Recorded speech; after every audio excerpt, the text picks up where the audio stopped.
Welcome, welcome to the Social Media Love Show of the week. We have a special guest, another rock star, I call her. Like all the women, we have an interview here at Social Media Love.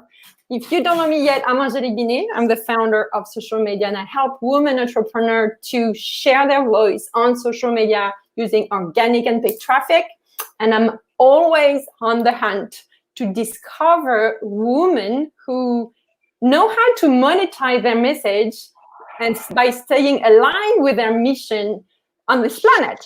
And my guest today is exactly about this. I'm going to do an introduction, but she will introduce herself way better than me. But I want to tell you, and there's a little pronunciation trick for me, but I'm going to do my best. Mallory Graham is an Ojibwe born and raised in her home community of Curve Lake First Nation. She completed her honors Bachelor of Business Administration degree at Wilfrid Laurier University after competing in a new venture creation business pitch competition and winning the KPMG Award in entrepreneurship for Raise Points Rewards. Mallory launched the Coalition Loyalty Program for her parents' businesses in Curve Lake. Mallory founded Tribal Trade Co. in 2013, an online retail store with a brick and mortar location in Curve Lake, offering amazing stuff that I want you to go and discover. We'll let you know where to go for this, offering contemporary indigenous products, including lifestyle clothing, footwear, accessories, and giftware. Tribal Trade is a 100% female indigenous owned and operated business aimed to foster inclusion of all indigenous people who wish to proudly represent their heritage. With 15 and more years of experience and 7 years as a marketing freelancer, Mallory currently works with small businesses to develop and execute their digital marketing strategies, while fostering the continued growth of tribal trade. Welcome, Mallory. And I hope I didn't distortion too much the pronunciation. Excuse my French accent. And Mallory, tell us more about what is tribal trade. Wow, thank you so much, Angelique. That was a great intro. And thank you so much for having me on your show or your video series. That's great. So what more are you wanting to know about tribal trade? Maybe I should back up a little bit and say how I discovered you. So I discovered Mallory on YouTube. She has amazing videos about, all the indigenous cultures, why this and why, like she explains everything about the colors, the traditions, and in a way that, everybody can understand. So when I watched the video, I was like, what do you sell?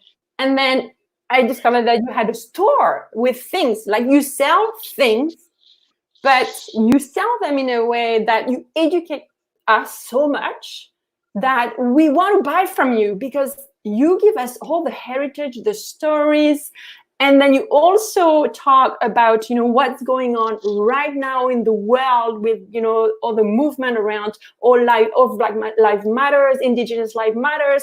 And I'm like, how does she mix all of this while running a business? Because I meet so many women entrepreneurs who dream of being able to sell their products or services while making sure they share what really matters to them as a human being during their lifetime on this planet. So this is why you're the guest. I want us to understand, or if you could share your wisdom around, what would be maybe how did it start for you that you decided, okay, I'm gonna open a store and I'm gonna use this to educate people and gather a community supportive and open to learn more about indigenous cultures and history and heritage?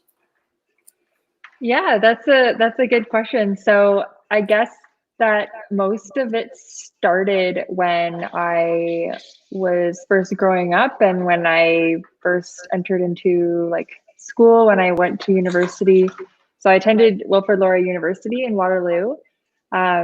And so I grew up on the First Nation Reserve, and then I found myself living in an urban center, which was very different than a small community of less than 500 people.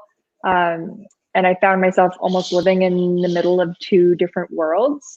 So there was like the fast-paced capitalistic world of all of the money-hungry students that wanted to be accountants and wanted to, complete their business degree and then go make a bunch of money.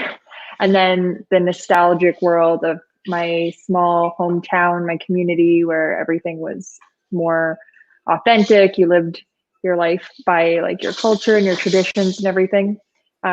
So during that time in my life, I felt I wasn't living in either place. So because I was living in two worlds, it was like I was alone and misplaced because I was trying to live in both kind of spots.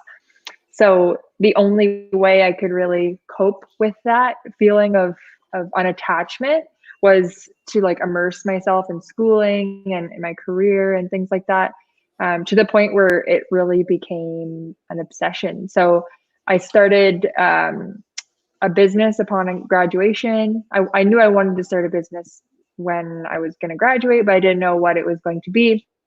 So my first business that I started was a powwow regalia making business. And then I tried graphic design, and then I tried web design, and then I tried business consulting, and none of those really went so well. With each of those new ventures that I tried, I was crippled with self-doubt.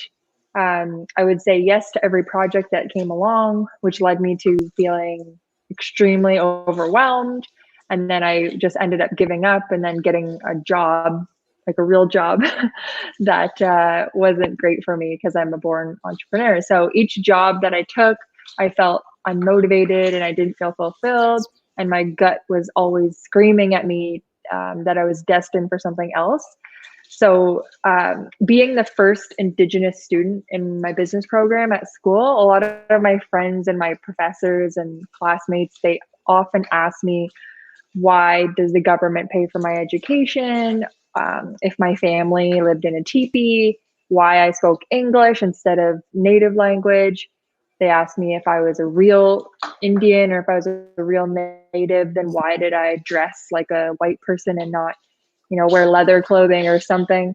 So as I spent more time answering these questions, it brought me closer to my heritage again after leaving the reserve, and it just sort of reignited my sense of pride in who I was. So I realized then how important it was for me to share the amazing culture and the knowledge and teachings with the world. And my friends, I found that my friends and my acquaintances wanted to know more about the Indigenous culture. They wanted to support Native artists, but it was very difficult for them to access knowledge and teachings because the way that the teachings are shared is orally. So you couldn't really learn it unless you knew an elder, like you were friends with someone who lived on First Nation, and then listened to their stories. So that the access to that knowledge was not available. So in 2013, when I graduated, that's when I started my business, which was called rosiestradingpost.com at the time. And so I started it as an online store, and we had a fast growing blog on Indigenous teachings, and then our brick and mortar location. So that's sort of where it all started from there. And we've kind of just been growing and improving and learning more ever since. I love that you explain, like, when it went to get you inside, like, because of your experience and the questioning that people had, like, so, and we feel that, like, if that's exactly what I felt on your YouTube channel. Like, so if you had, like, for, like, even outside of the of your mission as an Indigenous woman, if for all the women on this planet who have a business and feel really empowered by a mission and a message that they want to share, what would be your top 3 advice on how you use what you sell and use that as a vessel to share your message. What would be your top 3 advice on this? I'm not sure about top 3, but the first thing that comes to my mind is really ask yourself your beliefs and your values first, like before you are even selling something. So think about what's important to you and what you love and why you love what you love, and try to really connect with yourself and be honest and true with yourself and what is important to you and what matters to you and what things about what you sell you love so much and why. So really ask those tough questions, because if you're having trouble selling something and you're having trouble getting sales on something that it's probably because you're not in love with it enough. So maybe ask yourself those really tough questions about what is really important to you and what do you love and how are your products aligned with that. Because if you are super passionate about what it is you're selling, it's going to be effortless to sell it. And it's just going to be, it comes from your heart. You don't need to try very hard, because you just have to be natural and share who you are. And then the people that connect with who you are and what you're putting out there will just come naturally, because you're just showing like, this is me, this is what I believe in, and this is why I love this so much. And all that, like, genuine, if you come across as genuine, like it will be pretty obvious that you're not just trying to be salesy, you know? Yeah. So how did you know that about your business? Like, tell us more about what you sell and how it aligns with your mission. Right. So I guess there's a little bit of a story behind it, because at the beginning we were very much just focusing on selling, like selling our online store or selling the stuff for our shop, and then having like the teachings. And we didn't really put much connection to it. It was kind of just like, oh, this is going to generate traffic. Like, let's do blogs on this stuff because we're going to generate traffic. And then let's like talk about products and sell our products. There wasn't really a lot of alignment or like strategy of connecting the two. It was kind of two separate things, even though they are very aligned. So I guess for me, when like after I created the business and stuff, it definitely wasn't like smooth sailing. So like after the business started, there was like several like missteps that I had along the way, and even still, and just like expensive mistakes. And I felt like the business isn't enough. Like even though it was financially successful, I felt like it wasn't successful. Like it was failing or something. Like something's missing. Like it just wasn't enough. And I had a personal, like I went through a lot of like personal problems. So like, even though I had my business degree and my own startup company, I had supportive family and good health and everything, I wasn't happy. And I knew something was wrong, because I had a lot of good things in my life that weren't making me happy. So I took almost like a personal development journey and decided to take all the empty feelings and the questions that I had and try to do something about it, try to make a difference and make a change, and my own, like take it in my own control. So what I did was I started reading as much as I could about happiness, personal growth, mindset, focus, habits, anything that I could read, anything I could get a hold of to help me out to figure out what was wrong and why I was in this dark place. And so after reading and listening to about 15 different books on these topics, I realized that the answers to my problems were right in front of me. So the problem was I wasn't connected to my Indigenous teachings. So the Indigenous teachings covered all of these same topics that these personal growth and personal development topics covered. So there was so much overlap between these that I wasn't even aware of until I learned these new tools and new practices, like modern methods for personal development that lead to living a balanced and happy life.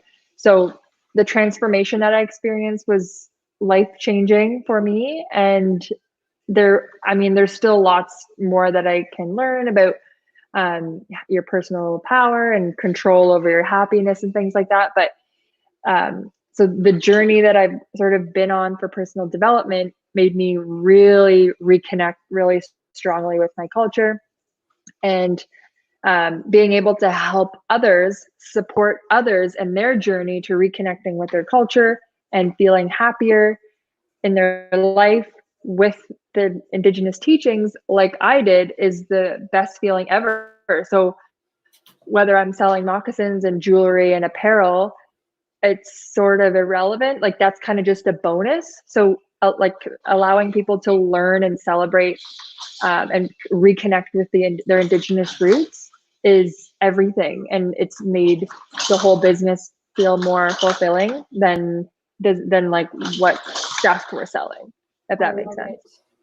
Yes, totally. Yeah.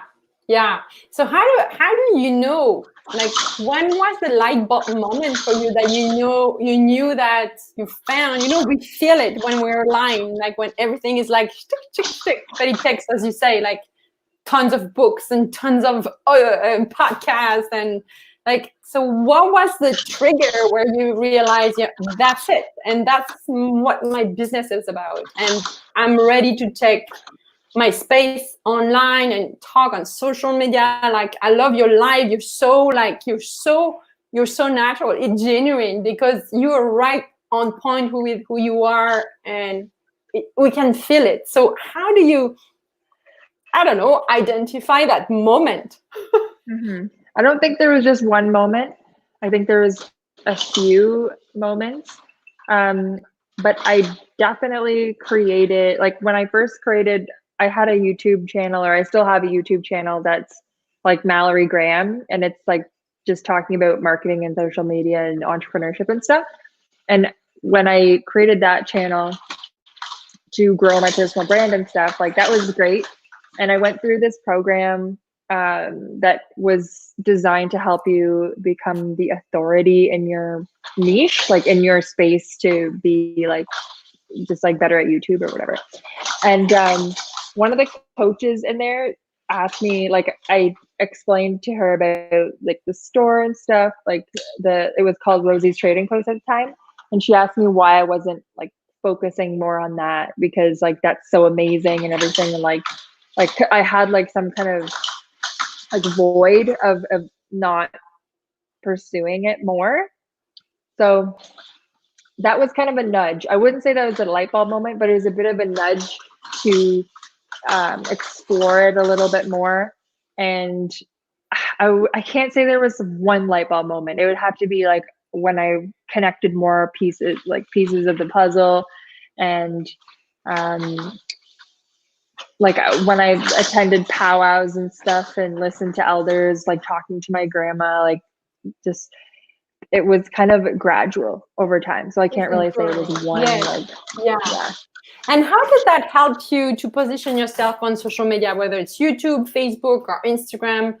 What is the difference, do you find, that when you know your why, you know your mission, and then you're ready to sell in a way that fits with how you want to show up on social media? How does that help you to be more clear about your mission? Like, are you asking like how do you be clear about your own mission? How did it help you to be clearer about your mission in order to show up on social media? Did it make a difference on how you showed up and things you were sharing in your content? Like, what did it shifted?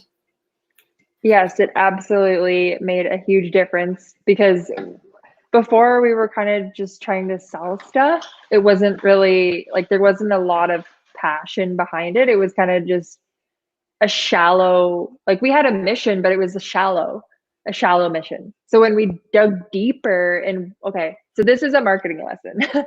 So when you're creating customer avatars, or when you're creating personas, like do that exercise, because when I rebranded Rosie's Trading Post to Tribal Trade, I needed to create avatars. So I went through a whole rebrand, and I had to create like like a persona, an example person that all of our marketing and all of our brand like was targeting with all of our materials and stuff.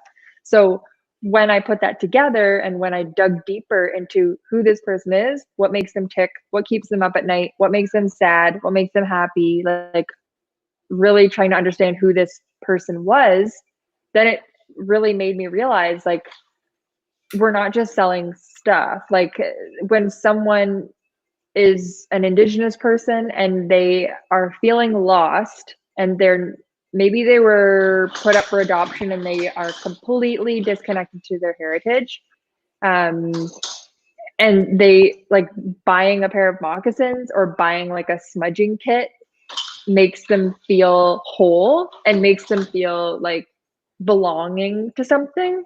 Like, oh, I'm not lost, like this is who I am. Like it's huge. It's not like a fashion thing, it's like a heart thing, and it's something that makes you happy in your core. So we were not taking that seriously enough. So when we really created that persona of who this person is and how huge, like how life-changing it can be, whether you're talking about like cosmetics or like, I don't know, electronics, like it's what the feelings that you're giving people. And so if you think about how like a product or how an experience and how is this person changing their state, like they're going from feeling not enough to feeling fulfilled and happy and grateful and just happy to be alive. Like even like an iPad can do that for someone, you know what I mean? It's like, anything, even that pen. yeah, If you tell me, exactly. yeah, I totally agree.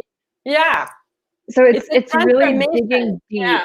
into what people, into like who it is that you're targeting and really defining who that is and connect, like trying really hard to connect specifically with who that is and how you're changing their life, because it is life changing. So if you think it's just something, not that it's like you're taking it too far and doing too much work by creating these personas that's hard work and annoying, no, it's worth it and you need to do it.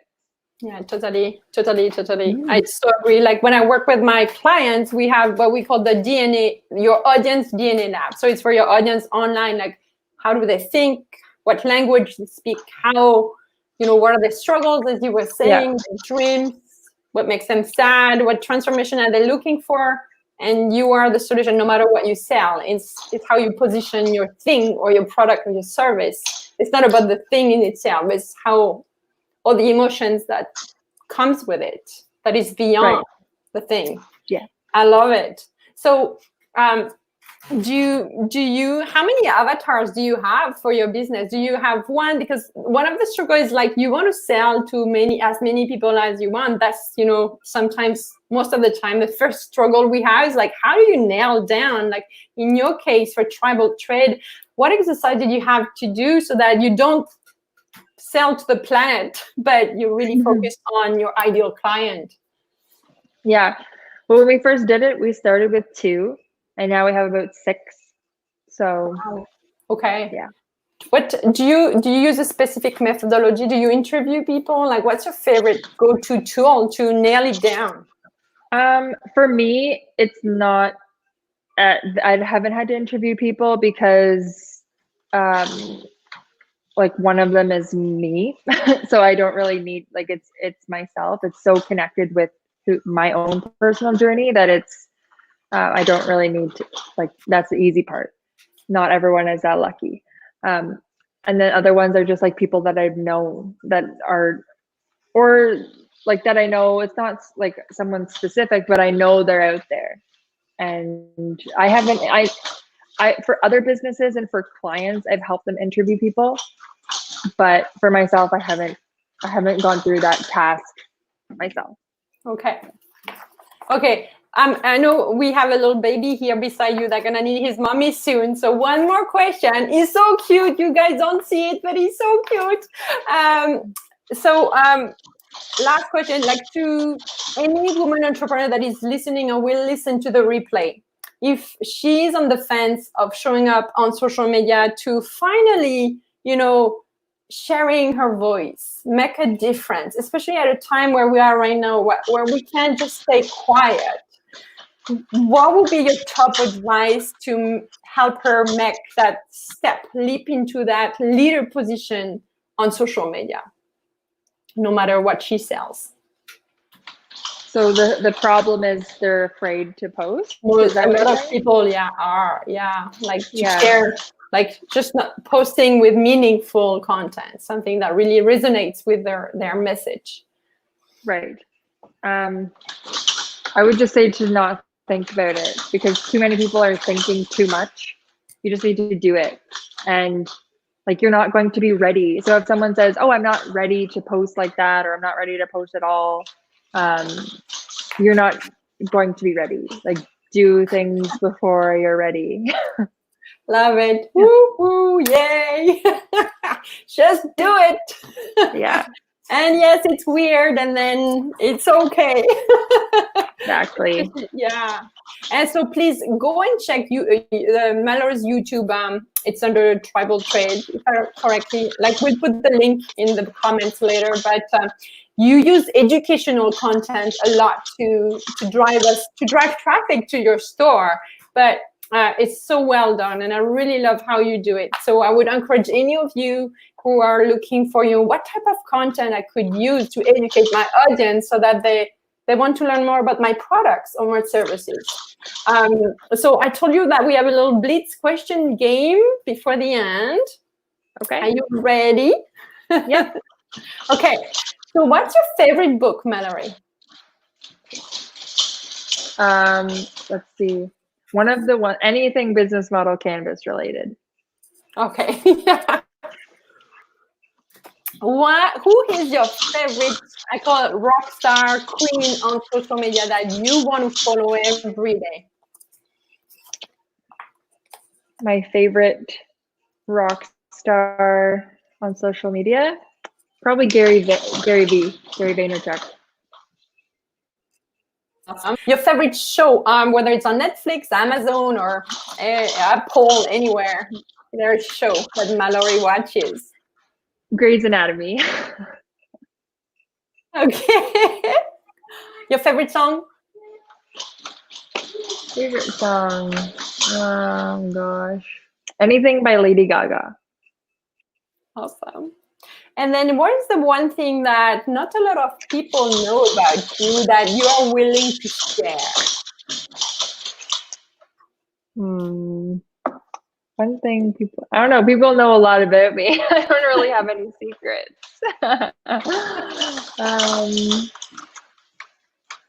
All right, I'm like hearing impaired, so I have hearing aids. I have a hearing aid, but I never wear it, so. Okay. Okay, awesome.